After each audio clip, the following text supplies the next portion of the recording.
Hello, world. This is Overtime with Terrence and Leon, a Overtime Media original production presented by Bronze Gutswiller.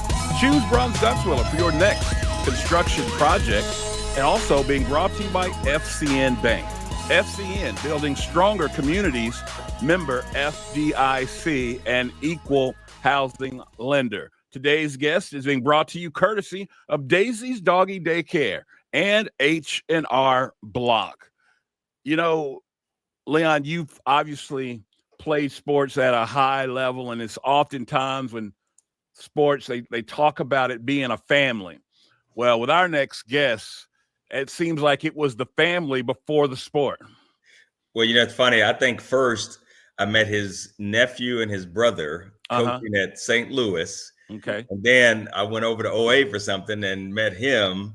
And now I'm hearing all these stories about his dad. I'm like, man, you guys, this is a generational thing. There's no doubt about it. With that, we welcome to the program Gary Ace Moorman. Coach, welcome to the program. Thanks for having me. It's a pleasure.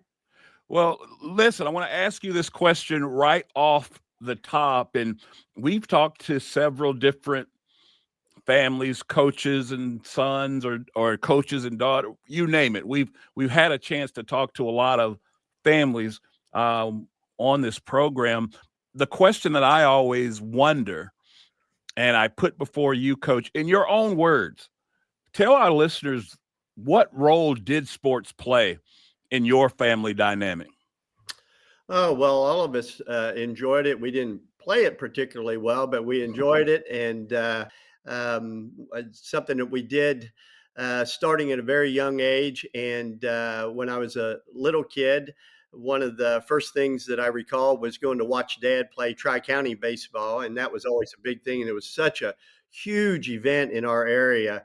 The only thing that was bigger when I was a kid, and when I'm talking about 5, 6, 8, 10 years old, through those years, the only thing bigger than Tri-County baseball in our area was high school basketball. But during the summertime, Tri-County baseball was an enormous thing. And it was a really big thing at Liberty Park. So we would go there every Sunday and see Dad play until he thought he was too old to play. But anyway, it was a fun thing to do. So your dad was playing as an adult? Oh yeah. So Tri-County baseball was for like your post Legion days or post minor league days for some of the guys in the league and stuff. So it was an adult league, and there was about a dozen teams at its peak. It would oscillate between maybe 8 teams up to about 12 teams, and they played every Sunday. And all the area teams, all the towns in the area had a team: Oldenburg, Batesville, North Dearborn, Sunman, Manchester, Milan, Huntersville. Batesville basically had 2 teams. Huntersville, the little area right there next to the old high school, or I guess the middle school now, right? They had a team. The Cincinnati Tigers would come every Sunday. They would drive by a bus and come play. Brookville had a team, Greensburg, and it was a big event, especially if it was like Batesville versus Oldenburg, which is a huge rivalry game. Now, this concept, this Tri-County baseball, I got to be honest, I'd never heard of it until this week, and it was actually Steve Stern from North Decatur. He was the first person to use that term, and he said the exact same thing you just said. He said it was big. Oh, my goodness. Drew huge crowds. The old Liberty Park field had grandstands that extended all the way down to about third base and first base, and it actually burned down a couple times. But it was a big event on Sundays. And it went on. It was a huge thing all the way until I actually played in the league for 2 years when I was in college, and it eventually died out. It died and came back. Pat Weigel and some people in the area resuscitated it, and they brought it back. But the problem was, and my dad always said this, that there can never be a forfeit, because everybody is planning their Sunday around this, right? Everybody this is what they're doing. So if somebody's driving, right, these are grown men that work all week long, right? Yeah. And now they're going to go to Brookville or Greensburg, North Decatur, wherever. Cincinnati, the Cincinnati team had to go on the road every week, right? They did not host any games. So Cincinnati would come and play at Oldenburg or Batesville or whatever. And he always said, if there were ever forfeits, the league will be doomed because people are not going to stand for that. And to give you an idea of how organized it was, you signed a contract. So now you didn't necessarily get paid anything, but Dad originally, when he was playing basketball at UC, he originally played at Oldenburg.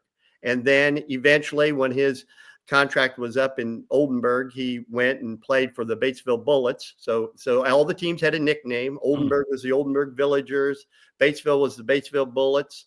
So it was really high level baseball, great pitching, and lots of people showed up.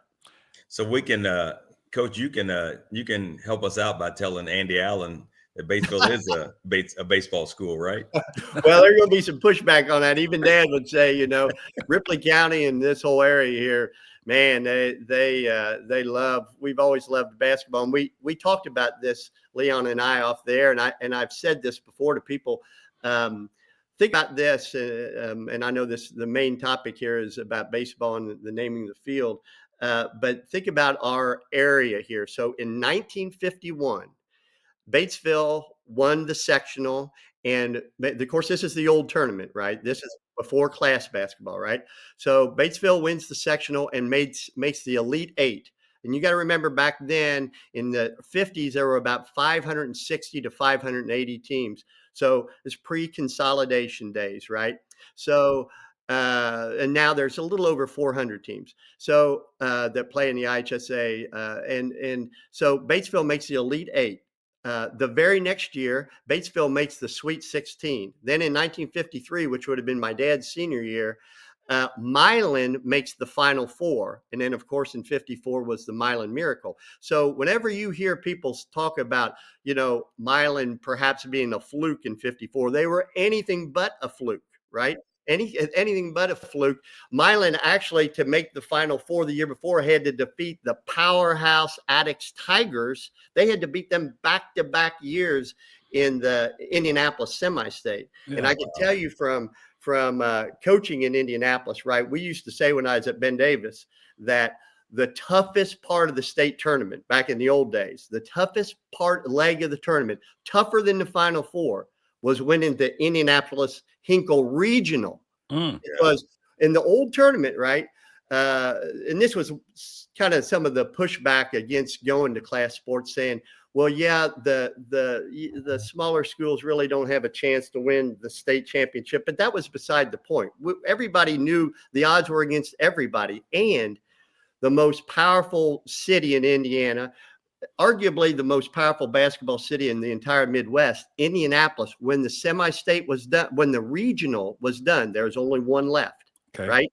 When the four Indianapolis sectionals, which all had 16 teams in them, fed to the Indianapolis regional. And you want to talk about a powerhouse, right? Mm-hmm. And so in back-to-back years, Milan, winning the Connorsville regional, went to that semi-state and knocked off the Indianapolis regional champion. That is quite a feat. Wow. That is amazing. That's amazing to think about that level of play during that little span there, 50s and the 60s. Right. You said something that triggered a thought. You were talking about this, the league, the Tri-County League, being high level very baseball. Much so. Now, I don't want to put you on the spot here, but I'm told that it was so high level, there was a particular all-time major league great that came through and couldn't get on the team. Well, that, of course, so that you're referring to Sandy Koufax. So that is a long time controversial story. So I would go to restaurants in Indianapolis, and people would sometimes call me over and say, my nickname obviously came because I'm Dad's oldest son, right? That's how I got my nickname. And some friends of mine would tell the Sandy Koufax story. And so it kind of was pervasive around all of Indiana. The truth is about 2 years ago, the Star did the real story. So they called Dad, because he was a central character in the story, because he was the connection to Sandy Koufax.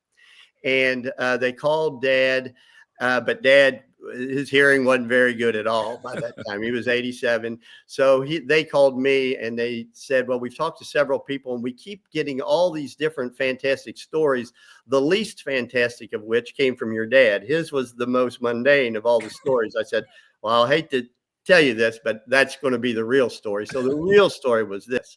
Dad played basketball at University of Cincinnati, and Sandy Koufax did as well. He played basketball and baseball. Now, Sandy just played freshman basketball. And back in those days, this would have been after, when I know Kareem and Bill Walton and those guys couldn't play varsity basketball as freshmen at UCLA. What would you say, middle 70s, Leon, when freshmen were allowed to play? Yeah. Okay. Yep. So it used to be back when Dad played and when Oscar Robertson played and Sandy Koufax, you had a freshman team too. You could only play varsity your sophomore through senior year. Well, Sandy Koufax, of course, was there to play baseball, and he also tried to play basketball too. Well, so Dad knew him through basketball and he knew him through baseball because, he was a phenom, right? So the Tri-County had a rule that you had to play a X number of innings before you would qualify to be on the playoff team, right? Which is a great rule. So Dad said, so he was playing basketball at UC, he came down for baseball practice for Tri-County. He was playing with Oldenburg at the time, right?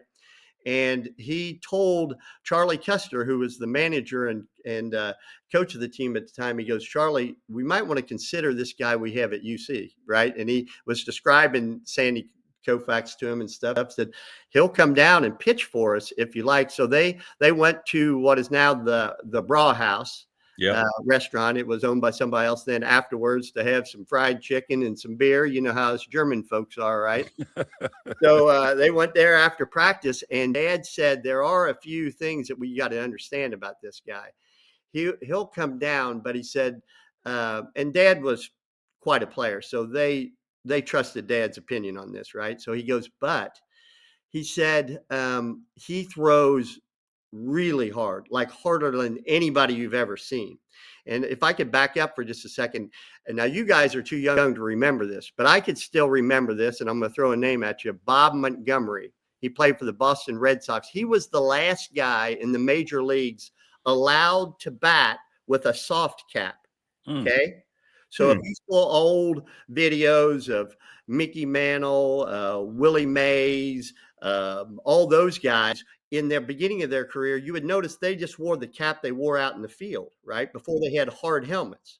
And Bob Montgomery was the last, it was grandfathered in for him to be able to play for the Red Sox wearing that. Well, back in those days, obviously in the Tri-County League, they didn't have helmets. Yeah. And so Dad and all these guys played. When you went to watch them play on Sunday, the hat they had on out in the field was the hat they wore to the plate. Well, Dad pointed out to him, he goes, I'm going to tell you, he goes, if Koufax hits somebody, he is very likely to kill him. This dude, and they're like, he throws out, he goes, he throws so hard. He goes, I'm not sure if everybody in the league is going to see it soon enough to protect himself. And at that time, if you follow Sandy Koufax's career with the Dodgers, he was rather wild in the beginning of his career, right? And he was unbelievably, so they had to weigh it all out, like, wow, and he goes, I can assure you nobody is going to hit this guy. And he goes, we'll also have the problem is I don't know who's going to catch him, right? And so finally they made the decision to not have Sandy come down. So he wasn't in the dugout, not allowed to play. But the story that went around for many, many years was that Sandy Koufax came down and he couldn't even play. Now the league was really good, but it wasn't so good that Sandy Koufax couldn't play. I'll tell you that. That would be like somebody bringing Oscar down in his heyday and say he couldn't play in the local league, right? That wasn't the case. So Coach, let me ask you this while we're talking about your dad. They're naming Liberty Park after your dad, renaming the field. Yep. What does that mean to your family? Well, it's an incredible honor.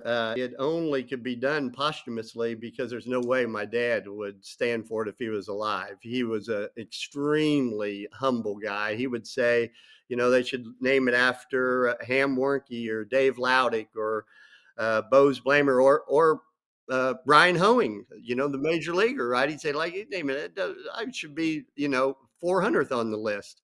But yeah, it's quite an honor. He was a really, really, he was a really good player for sure. But he was a really good guy, and he more than anything else, everybody knew him, and he knew everybody because he loved the people of this area. And he when he got sick and before he died, and he found out he wasn't going to be able to drive anymore, that really set him back. And one of the things he would do, he lived over in Oldenburg, rented my brother's one half of my brother's house over in Oldenburg, and he would drive about 17 miles an hour there on 46 over to Batesville so he could drive through Liberty Park and look at the field every single day until he wasn't allowed to drive and stuff. But yeah, it's an incredible honor, and uh,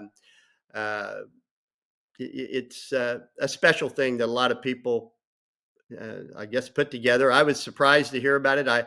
I got several lengthy texts the night they voted on it from people that were there. That um, Steve Stern, Mike Bomber, Dave Disbro, and these guys. There's a group of people that kind of championed this cause, and then they voted on it, and they contacted me that night. I was kind of choked up to read that, I'll have to say.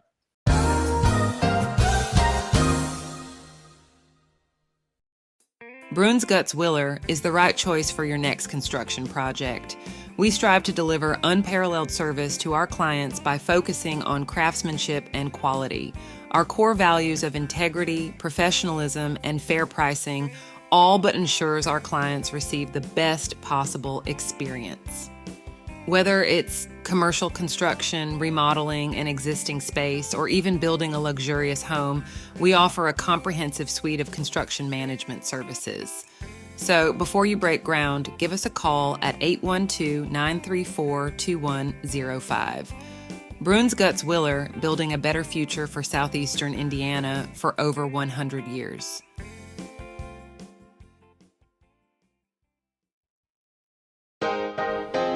Leon, one of the things that I like most about working and living in Batesville, it's the community. Batesville has a little something for everyone, and FCN Bank is the exact same way. Whether it's my personal or business needs, FCN offered me an array of banking products and services that would fit my every banking need. Don't take my word for it. You should check it out yourself at www.fcnbank.com. FCN Bank, building stronger communities. Member FDIC.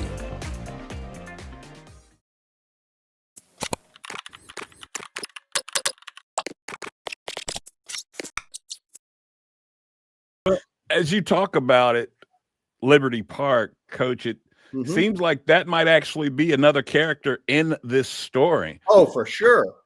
As this being the first year that the Bulldogs will have their own facility on campus, right, and will no longer have their games there, talk to me just a little bit about what Liberty Park, the place, what it meant to Batesville. Oh my goodness! So Batesville, I got to tell you, my wife is not from this area. We lived in Indianapolis for 25 years prior to me moving back here. Right when I came back to coach at Oldenburg, and she always told me, she'd say, you folks from Batesville don't fully understand, right? It's kind of the last species to discover water would be a fish, right? We're immersed in it. She's like, Batesville is due to the generosity and of the Hillenbrand family and all of the people who have done very well in this area.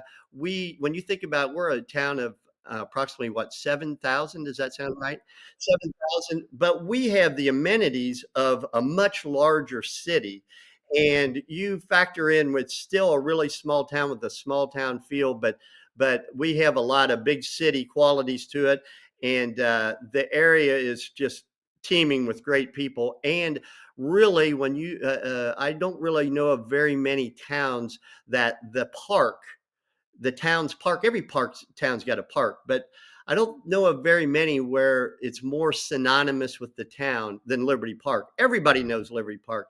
Everybody from other towns knows Liberty Park and goes through it and comments on it. And you think about how beautifully it's kept and all of the different activities, town activities, family activities, baseball games, softball games that have been held there. I mean, it's certainly a treasure.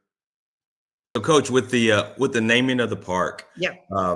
what are they currently? What will they do with the park now? Like, who will use it, being that the high school's gone? Well, I know OA will still play there, and they still have the men's softball league. I would assume that they'll still play summer baseball games and things there. For the longest time, of course, Dad was the coach of the Legion team, and Legion baseball is kind of it's passe in this area. There's still maybe a dozen or so teams left in the state. It used to be a huge thing, so big that, as I pointed out to you guys years ago, a lot of people don't know this, but the IHSA, they had a state baseball tournament in 1912. Then they didn't have another one till 1919, and then they discontinued it all the way till 1967. All those years they discontinued, and the reason for it was Legion baseball held sway. It was too big for the IHSA. Like, all the best players leave to play for their Legion team once school was out, right? So there's no need for us to have a tourney. So it wasn't until 67. Well, over time, things change, right? And in the 2000s, maybe around 2010, the kind of this new thing of all the travel baseball, very similar to AAU basketball, became the thing that was in vogue. And a lot of locals would tell you that it's a shame because, when you had Legion baseball, there would typically maybe one or two high schools would combine together to form a team, right? And the level of play was really, really super high because of that. But because of that, you didn't have to travel so far, right? So now with travel baseball, not only is there a fee to play, right? Now mom and dad have to travel on the road every weekend and go to a hotel and eat out and so on and so forth. It kind of becomes your summer. So as opposed to watching more local teams play, right? And then having a state tournament, which they still have. And as an aside, Liberty Park hosted the Legion State Championship a couple of years when Dad was the head coach of the Legion team. They hosted the state finals. So yeah, that was always a big thing, and so hopefully there'll still be summer baseball played there. And as I said, OA still plays their home games there. Okay, so Coach, I got to ask this. I don't know too many people that are as decorated as your dad as an athlete. Would you say he was a top 3 to 5 athlete that's ever come from here? Oh gosh, I couldn't comment on that because his playing days were long over. Well, I saw him play Tri-County baseball. He's a tremendous baseball player, and I saw him play basketball just one time. It was we had a great team in '71, and they had a game called the Has Been Will Be game. And they had a game where the '71 team, who lost to Newcastle, Kent Benson's team in the Newcastle, lost to Newcastle at Hinkle Fieldhouse, and they played a game. And so Dad in '71 would have been 36. I had never seen him play basketball in my life, and so he took me to watch the game. And he didn't play in the first. He just sat with me and whatever, and my mom, and watched the game. And at halftime, people were coming over to like, Ace, why aren't you playing? He goes, whoa, I'm way too old for this, right? Because my dad thought, think about this, things have certainly changed. People back then, I remember Dad saying when he was like 32 or 33, saying, this will be my last year of playing Tri-County baseball. I'm too old. People thought early, of course, folks my age now, we're like, holy mackerel, I'm twice that age myself. Like, you're just barely getting started, Dad. But back then, folks, thought that was older. So they talked him into playing in the second half of that game, and Batesville had a great team. And he was really, really good. I mean, they knew that he could take these high school guys to the basket, and he was quite a player. And he was baseball was really his best sport. He was a good quarterback in football. But he would be for the first one to tell you he wouldn't even put himself in that conversation. He'd be like, well, gosh, look at all these modern guys like Brian Hoeing's in the major leagues, and he would have a lengthy list. He'd be like, he'd say, I saw Michael Menzer play, and but coach, he had 14 varsity letters. Yeah, but that was a long time ago. That was in 14. He would tell you that what he would tell you is the best athletes had to still work on the farm, or their mom and dad wouldn't let them play. And so, I mean, if you think about this, he was going from the 100-meter dash to he was on deck. Sometimes maybe, yeah, I guess so. But anyway, he wouldn't like this part of the conversation. I appreciate you saying it, but he didn't. He would tell you, if I was all that I'd have been getting a check like some of these dudes I played with in college, right? He goes, those guys went on and played after him. So that's what he would say. Sounds like he was Bo Jackson before Bo Jackson, but he did all right. That is awesome. One of the things, Coach, I've enjoyed about having this platform, this program, and being able to talk to different guys is what it does for me is it really fills in the gaps. I mean, I'm a transplant. I know very little about the sports history of Southeastern Indiana, but every day I learn something new. And the thing that I've been on here lately is I just never realized how big baseball was in Southeastern Indiana, from the Tom Linkmeyers and your dad and Steve Stearns. It's just Tom was a college teammate of mine. We played college baseball together at Marion. Yes, He was 1 year behind me, so we played baseball and basketball against each other in high school. Wow! And then we were teammates for 3 years at Marion. He was 1 year behind me. Well, look. Yeah.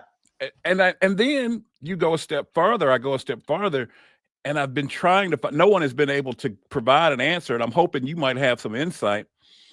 You have all these great players that legitimately came from, I don't know, a 10, 15-mile radius of one another. Yeah. And I mean, what was it about that time, Southeastern Indiana? What was it that made such great baseball players in this small community?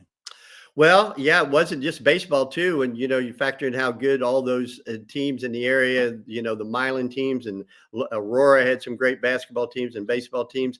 Well, I think that people around here were very community oriented, and it was a rallying cry for them, right? People got together, and that was maybe the biggest contribution that Dad made. He, after his playing days, that he just made sure that everybody knew that it wasn't just about the game. It was about all the folks who got together, and you saw the people, and you saw the men, and of course, later on, thankfully, the women got involved in mainly basketball, but other sports as well, where you saw people that you were either teammates with or you played against and became friends, and you saw them for all those years. And the people as I'm sure as a transplant, you've quickly learned about this area. The people of this area are the salt of the earth. I mean, They are kind as they could be, right? And they're just great people. And Dad always recognized that, and he loved whatever kind of event that gathered the folks of this area around. And baseball was certainly one of them, and Liberty Park was a central location for that. You made mention of how big the rivalry was, Batesville and Oldenburg, in those Tri-County baseball days. Take us back to that a little bit and talk to me about that OA Batesville rivalry a little bit. Okay, so it would be Oldenburg as opposed to OA, because OA. Excuse me. Thank you. Right. So and there were other teams that were big rivals too. I'll tell you, one of the other biggest rivals of Batesville and Oldenburg was Sunman, who was really good. Sunman had really good players. Cincinnati Tigers were good. North Dearborn was really good, which would have been all the Aurora and Lawrenceburg guys together. So there's tons of them, but Batesville and Oldenburg were major rivals because you had a lot of the key players played for both teams. So one of the really, really key duos at Oldenburg for quite some time was Ham Werke and my dad. Okay. But they were both from Batesville. Ham Werke eventually became Batesville's head basketball coach. Right. And became the athletic director later on at Jennings County. And so it'd be his grandson, Colin, is the head coach at Greensburg. Yes. So Colin Rigney would be Ham's grandson. So Dad and Ham played at Oldenburg when they were first young out of college. Dad was at UC. Ham Werke played at Florida State. So this is the caliber players you had playing there. Well, Batesville, of course, were always after getting them to come there, and they did. They eventually went to Batesville. And Oldenburg, don't worry about Oldenburg. They were still really strong. The Werners, Floyd Werner, who it's kind of amazing the field at Oldenburg isn't named after Floyd Werner. Floyd Werner and his brother Bobby were in the service, the Korean War, and when they returned, Floyd Werner, Bobby Werner, Herb Osterling, I could go on and on. I'm leaving people out. Louis Enzinger, lots of guys. Oldenburg was really, really good. As a matter of fact, I got a picture the other day. Jason Loudick sent me a picture of Dave Loudick played at Oldenburg. Picture of Pete Rose when Pete Rose was younger. Pete Rose showing up at the Tri-County Awards banquet to give the league championship trophy to Oldenburg, who won it that year, right? And so to let you know, you didn't just have guys just from that town. Now there was people, but people were always angling, trying to get people from different towns. So that's why you had to sign a 2-year contract. So you couldn't, wasn't like the NIL where you could leave every year, right? So these dudes had to stay and play for 2 years at a place.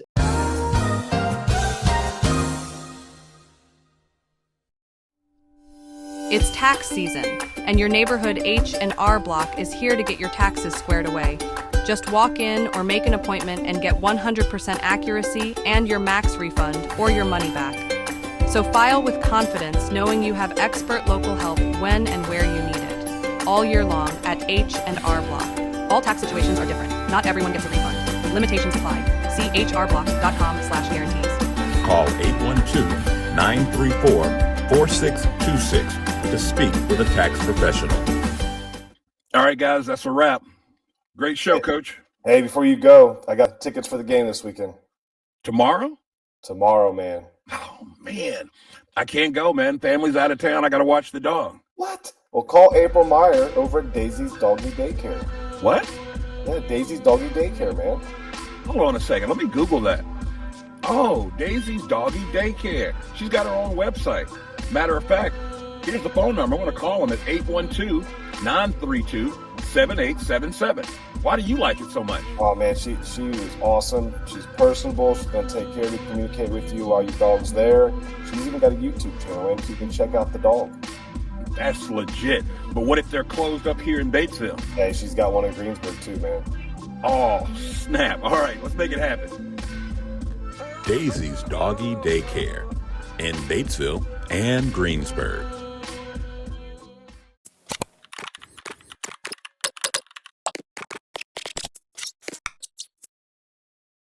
Oh my goodness!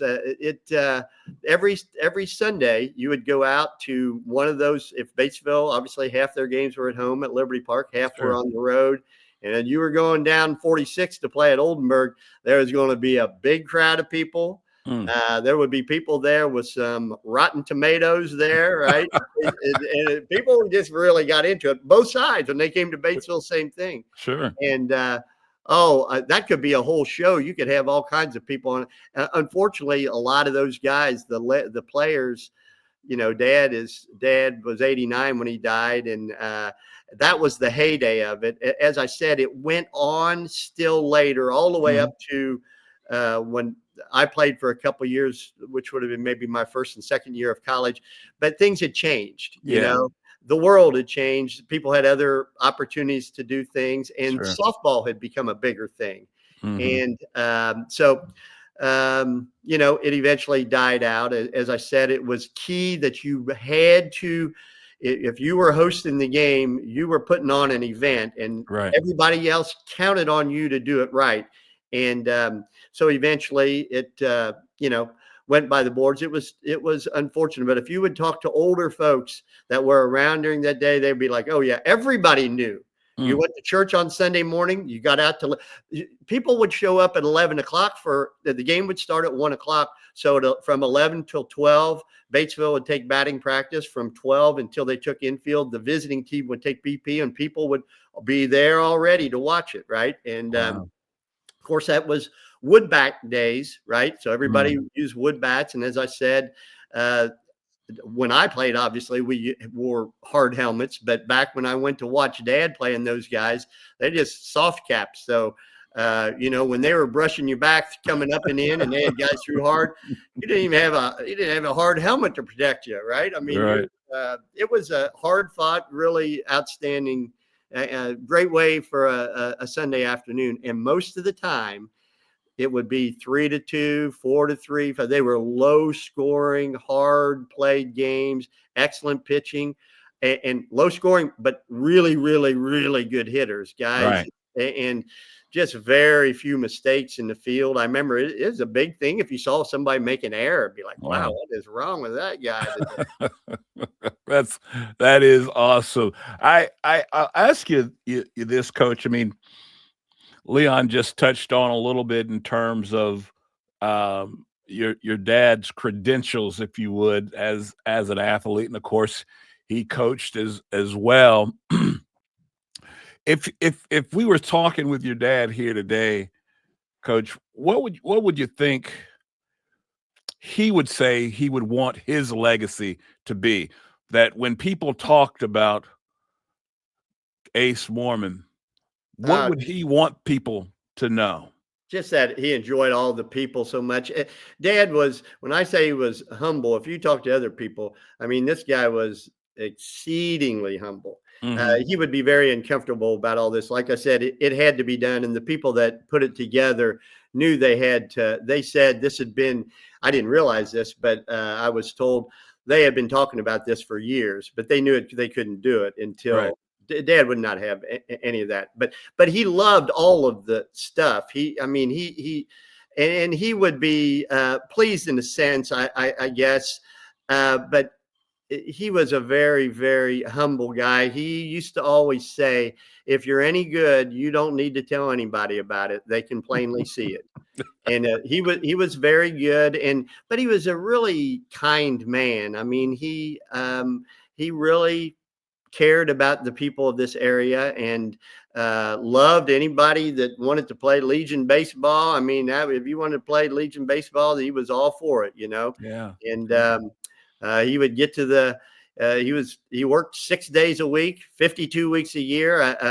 People would ask him sometimes, they'd be like, Ace, do you ever take a vacation? He would say, well, yeah, every Sunday. I never work any Sundays. He never took any family vacations. And but during Legion baseball season, he would leave for, you know, if there was an away game, they would have to take a bus to Madison or Cincinnati or Indianapolis, wherever they were going to go play, or get the field ready for a Legion game. And anyway, yeah, his legacy would just be that I'm telling you, he knew virtually everybody in our area, and they all knew him, and he just liked to see him. He was a friendly guy. He liked to see him, be around him, and his legacy would be that folks still got together for whatever. And I think he just kind of saw athletic events as an avenue, you know, a vehicle for people to get together. I could tell you he was quite competitive, though. People could tell you, be like, yeah, he was a good guy, except for if you went to an OA basketball game and he didn't like the way the game was being called. He was a ferocious competitor. But he was a really good person. You would have liked him. Yeah, no doubt. I would be remiss if I did not mention this. Through all the years of Southeastern Indiana, more importantly, Ripley County sports, only 2 father and son teams or duos, if you would, are in the Ripley County Hall of Fame.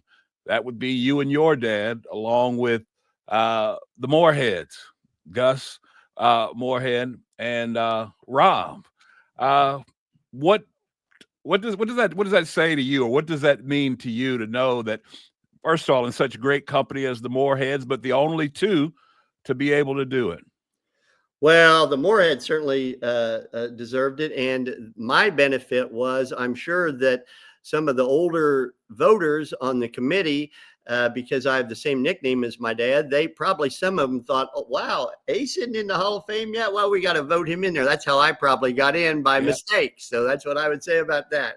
Well, actually, I just thought it through. Actually, we got to add another, not father and son, but father and daughter, Tom Borgman.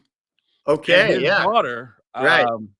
Tammy, she was inducted this year. Wow, yeah. I just thought about that. So actually two father sons and one father and daughter. But again, a great distinction all the same. And I think to your point, I think it speaks a little bit to the people in this area and the things that they hold true and valuable. And that is the relationships that are created in sports and family. I think you just see that when you talk about that. I think you see that everywhere in Southeastern Indiana. Oh, well, I mean, nothing more evident to think about.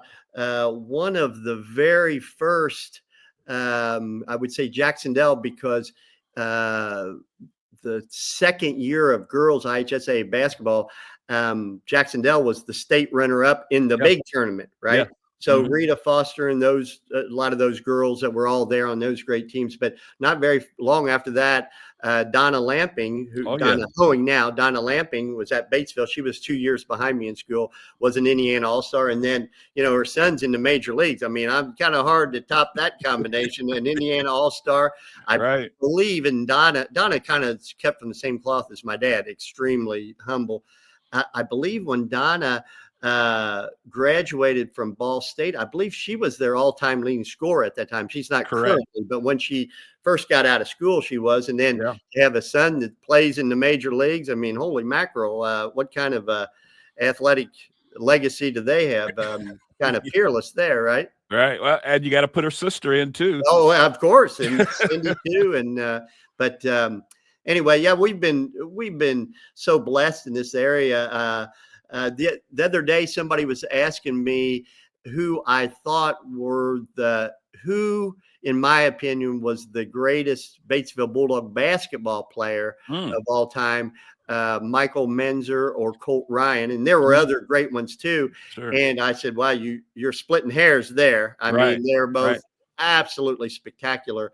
But not to beat the drum too much of Brian, but I know he was a guest of yours not long ago. Yes. But Brian got hurt his very first game his senior year. And I said, really, if Brian doesn't get hurt, that conversation is three-way. And maybe the conversation is for who's the second best player of all time. Exactly. Maybe it was Brian and those other two are battling for second. I'm not saying that's the case. Because either I was a great luck charm for Colt and Mike Menzer when I went to watch him play, because I never seen him play anything but 10-10ths. I mean, they were spectacular. Yeah, I know they were like that every night. But I told people, like, those dudes those guys were so good tonight. They ought to pay me to come down and watch them, because they can't be as good every night. But I believe they were. But they weren't the only ones. We've had so many good athletes and players. I mean, I shouldn't even name names because you leave people out. But right.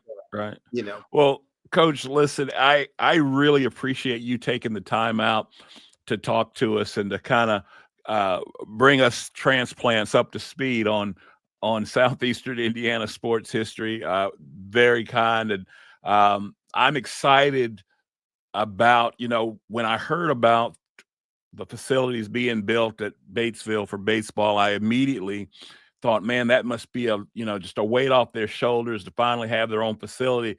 And then I started thinking the other way around. But man, what will we lose as a community without Liberty Park being used like that? So I'm really, really glad that they chose to use your dad, his name, his likeness, his his legacy, if you would, to kind of keep Liberty Park going on and what it's meant to the community. I couldn't think of a better naming right to come up with other than your dad. Well, I appreciate it. It's very, very kind of you to say. He, like I said, he wouldn't have wanted it when he was alive, but unfortunately, that's not the case. And he did mean a lot to folks around here, and I'm, so appreciative of it, and my whole family is. But Liberty Park's not going anywhere. It's still an incredible place, and people are going to go out there all the time. There will be events out there, and maybe once a year, Batesville will play a game out there, a nostalgia game out there. Yeah, and there you go. Maybe so use it, but get an old timers game.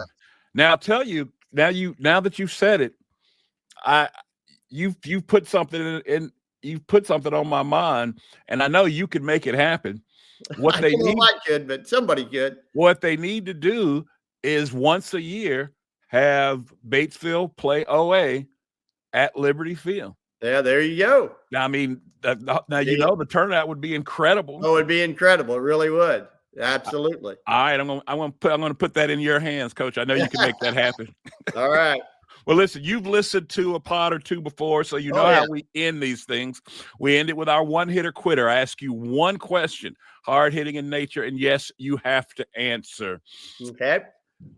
Let's pretend, Coach, that you have been named the commissioner, and you get to bring back an all-time great game here in Batesville.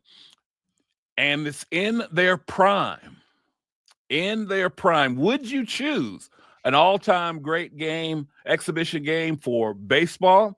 I'm thinking of all those greats that came through the Tri-County League. Or would you pick an all-time great basketball game, an exhibition basketball game with some of the great names that you just talked about? Which would you choose? That's tough. That is really tough. You could have, if you had the 18 best players from the Tri-County League to form 2 teams of 9 to play out at Liberty Park, it would be a spectacular game during its heyday, the 50s and 60s. It would be an incredible game.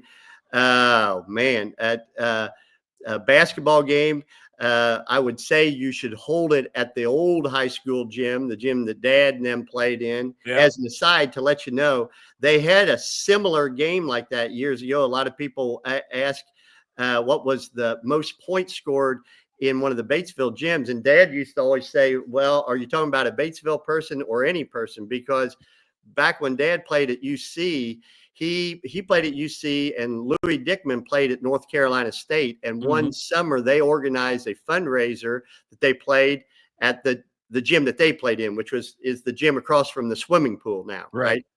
And so it was UC greats against North Carolina's greats. And it was a shootout. Well, Jack Twyman, one of Dad's buddies from UC, played in that game, led the UC group to the win. He scored 88 points in that game. Shut up. Yeah, 88. Now, he's one of the NBA top 50 all time. Right. So, yeah, we're talking about a different dude, right? Wow. But what would I say? Well, I would say now, because they're naming the park after Dad, I would say the baseball game at Liberty Park, because it's such a beautiful setting. And for all these guys that knew and played against and with Dad, they would see his name on there. Now he might skip the game because he would be too embarrassed, but that would be a great thing to see. Oh, no doubt. Great choice. Not that you could have picked a loser in that, but a great choice all the same. Well, again, Coach, thank you so much for all your time. Man, I can't wait for the ceremony, and can't wait for you to get together that Batesville OA game there at Liberty Park. All right. All right. Thanks so much. Terrence, thanks for everything you guys do. All righty. This has been an Overtime Media original production presented by Bronze Gutzwiller and FCN Bank, member FDIC and equal housing lender. We are profoundly grateful for the support of all of our sponsors, including Daisy's Doggy Daycare and H&R Block.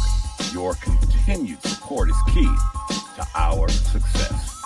So until next time, be sure to like, rate, and subscribe.